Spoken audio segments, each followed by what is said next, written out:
My name is Lindsey Cooper, and I am the founder and director of Identity Dance Company. I'm also a mom, 3 children, and happily married to my love of my life.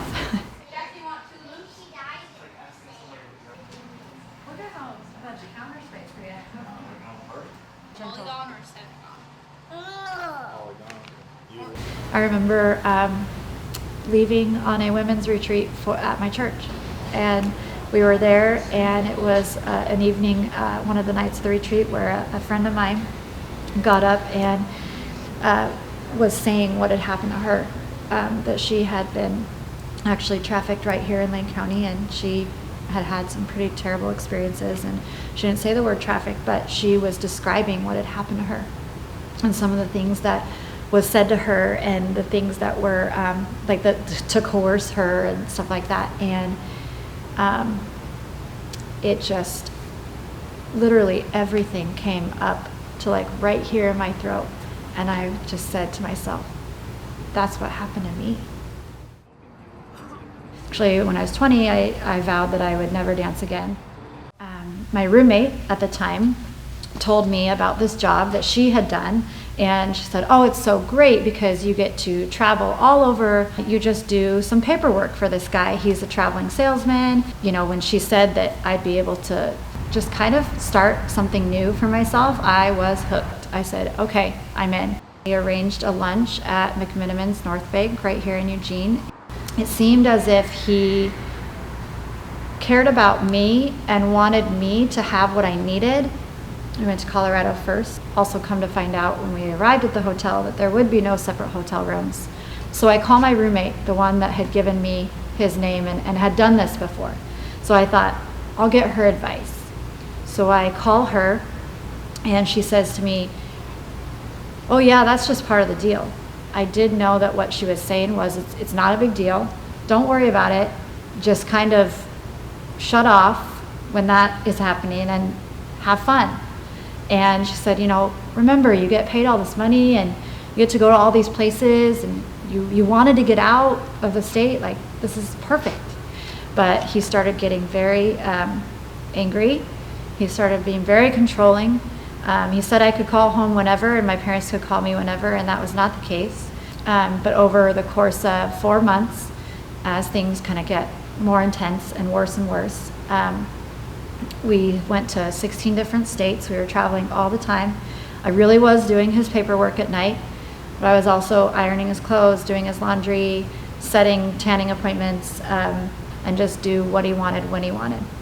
And that included, you know, sexual gratification in a sense, and whatever his ideas, desires, and stuff was, that was why I was there. At around the 4.5 month mark of the 6-month contract, I guess you could say, I remember sitting in a car, which I did a lot with him while he was inside the sororities or fraternities having his sales appointments. But I remember being in the car that day and just being so, I'm not even sure if miserable is the right word, but just being so lonely, and literally feeling like I have lost like every single ounce of myself, but I didn't even know who he was anymore. And so I remember taking my journal out, and gosh, I wish I would have written about the hard stuff too, you know, but I didn't. I think I just wrote about the good things. And I remember writing at the end of my entry, I was writing about what we had done the day before, and I don't even remember at that point in the trip where we had been the day before. But I remember writing at the end, it turned into a prayer, and I just said, God, if you get me home safe, then I'll dance, and I'll dance for you, and I'll just do whatever, you know. And then I saw him coming, so I shut my journal, put it in my purse, and after I had written in my journal, he handed me an envelope, and I didn't know what it could have been, because he paid me electronically, so I didn't think it was a paycheck or anything like that. I opened it, I was like, what's this? And he's like, just look at what it is. And it was a plane ticket. And I just thought, oh great, here we go, where are we going? You know, like I was just tired at that point. We were traveling all the time, either on a plane or driving all hours of the night. Like we were just always traveling, like 16 states in 4 months was just exhausting. So I tried to stifle my disappointment, but I really wasn't excited until he told me to look at the plane ticket. And I said, well, where are we going? And he was like, not us, just you. And I looked down and it was just one ticket. I didn't realize it was just one. And it said, Eugene, Oregon. And I didn't start crying but like my whole body, it felt like I was just so relieved, like he was sending me home. It's not about life being perfect. It's about building a life that's not what you had before.